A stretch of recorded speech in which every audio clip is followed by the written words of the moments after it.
neighbors. We are your brothers and sisters. We are members of the Baha'i faith, an independent world religion with adherents in virtually every country. The Baha'i world is a cross-section of humanity. It comprises members living in more than 90,000 localities in more than 200 countries. Men and women of various religious and ethnic origins. More than 2,100 ethnic groups and tribes are represented. Of these, nearly 30,000 Baha'is have gathered in New York City to commemorate the 100th anniversary of the passing of Baha'u'llah, the prophet founder of the Baha'i faith. If you see a garden, there are different kinds of flowers, and this garden is beautiful because of the difference.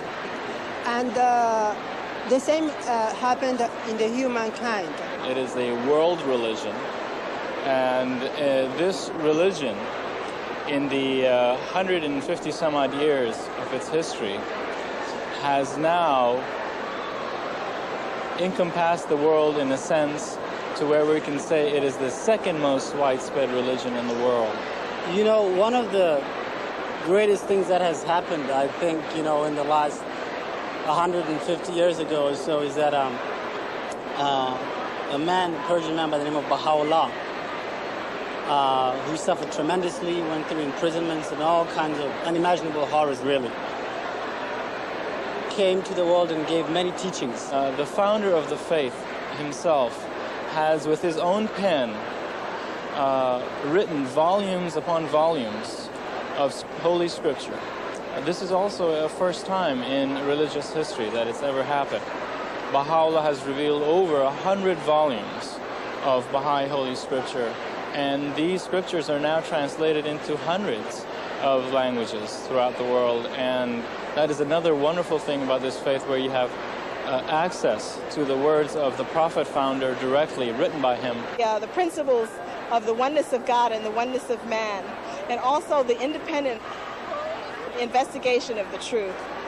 Those were the main things that brought me to the faith, and I always strongly believed that there was one God and we all worship the same God. That God, the unknowable essence, manifests himself through what Baha'u'llah, the founder of the Baha'i faith, teaches are messengers or manifestations of the attributes and names and qualities of God, also known as prophets. Fundamentally, it's one religion that has been revealed progressively from age to age, like school.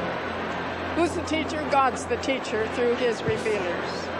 And we are all, in the whole age of mankind, the students. And as we grow up, get just a little brighter and perhaps more sensitive, God adds to the lessons. The Baha'i faith is the reason for living. For instance, if I do something, I ask myself, is this in accordance to the Baha'i teachings? Baha'u'llah's teachings for me is something very special because it's given me a vision of how to have unity and diversity. And also, it's let me see and know what spiritual qualities are, which are hidden in each man. The Baha'i faith,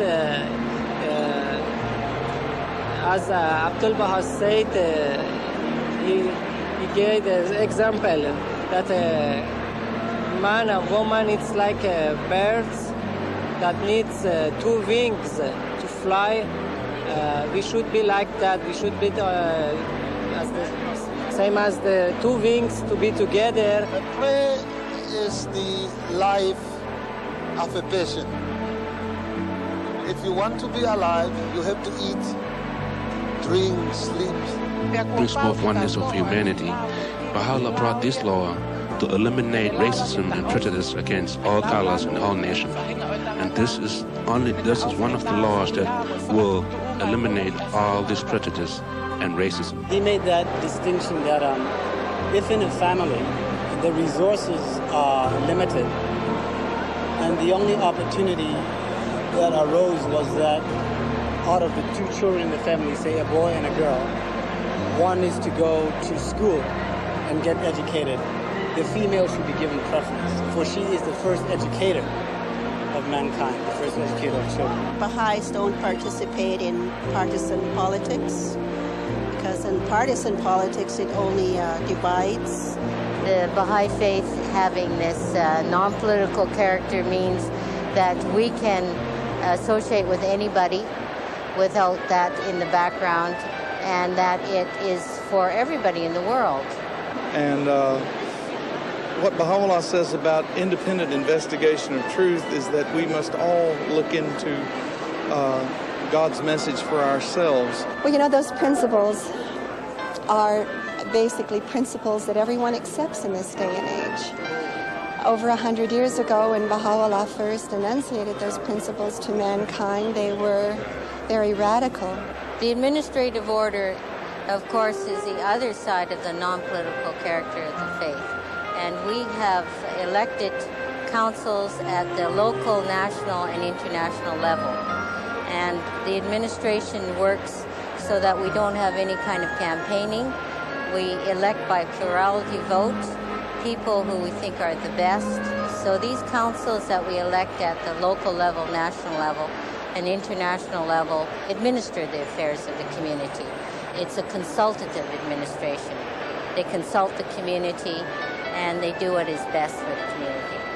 Also, in order to support the administrative institutions, we have the institution of the learned that is made up of the hands of the cause of God, and also made up of the International Board of Counselors and the auxiliary boards who assist in the faith's work and help in the protection of this cause so that all can live in harmony and peace.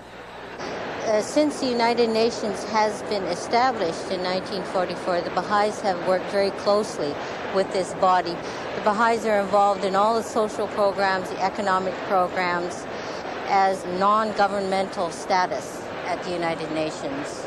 Our most recent effort was at the Earth Summit in Brazil, in which the Baha'is were very involved in this issue.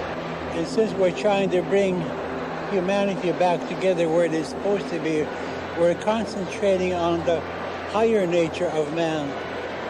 But in order to understand unity, harmony, and love, you have to understand yourself. If you want to have a clean spirit, you want to be close to God, you have to communicate in prayers.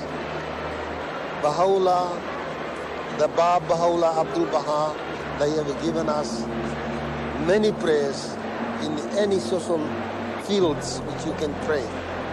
Baha'i faith, for me and for my people, means the unity of the human race. We've learned to value our own culture and also the development of our own being. And this gives us motivation to continue the examples of Abdul Baha and the teachings of Baha'u'llah. In this life, we must serve humanity with love and with encouragement. The Baha'i faith began in 1844 when a young Persian merchant, the Bab, which means gate, announced that a new era had dawned in mankind's history and that he would usher in this new era.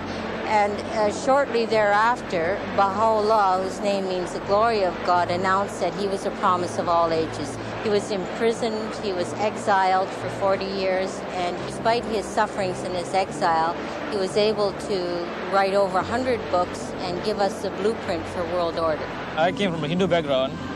I didn't understand what was religion until I became a Baha'i, how the religions are tied up.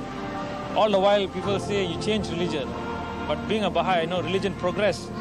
So I sort of didn't change from my Hinduism, only thing I grew better. So in fact we felt from Los Angeles itself, or from the time we started from Malaysia, we had a feeling that as if we are going to pilgrimage. And after coming and seeing all of them here, we feel it's so beautiful, so lovely. I would like to say Allah Akbar to all the friends in the world.